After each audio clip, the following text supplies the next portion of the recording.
first inspired me to become a dancer was probably just my mother throwing my sister and I into ballet and tap and jazz and modern from 3 years old on. My first memory is holding the ballet bar like up higher than my own head.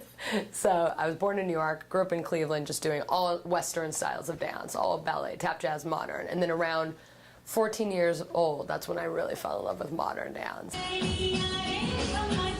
I am a first-generation born Indian American. I'm South Asian American, and my work reflects that. It reflects my upbringing of growing up in a house where we spoke English and Hindi and Punjabi, where I was taking ballet and tap classes, coming home, and then seeing a Hindi movie with my family.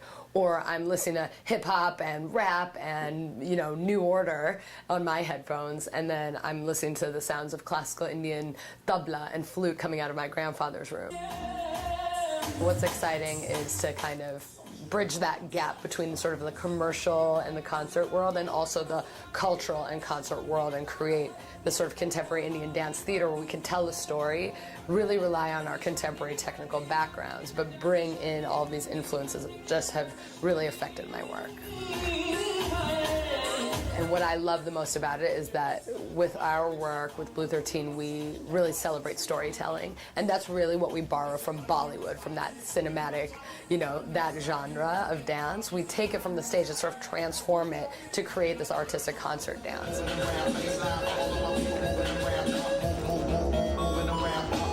So our work that we just premiered in August 3rd, 2013 is called Fire and Powder.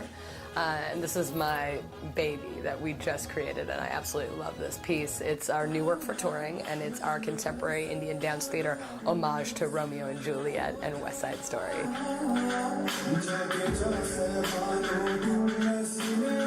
So it's a full evening-length piece, and it really pits these hip-hop Capulets versus Bollywood Montagues, and it's sort of on this even playing field of like a West Side Story kind of back alley, wrong side of the tracks atmosphere.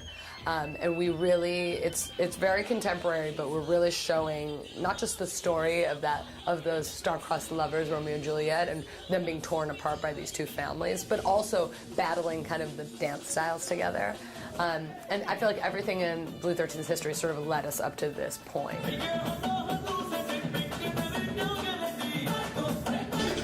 I always say this is just as a dance company, being able to leave our stamp and showing to just diverse audience that we are such a diverse group on stage, that we're not all Indian, and I really think dance and just our power as artists is huge in that way, because you're just showing it. You don't have to get on a soapbox and talk about it. You just show that we're all doing this amazing work together. She's Japanese, she's from Compton, she's from India. They're all doing the same work and they look beautiful and they're amazing performers. And that's what it's about. It's not about the color of their skin or where they come from. It's just about creating this work. So leaving that stamp is greatly important as an artist.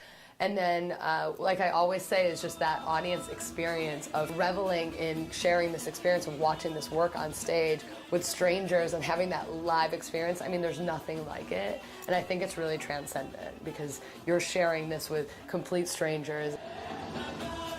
You're really taking it all in together at the same time, or crying at the same time when you're watching Juliet solo or whatever it is. And there's something I just think so powerful that really connects everybody and kind of creates, even if just for that hour and a half, this sort of moment of unity and connection that I don't think you can get in any other way.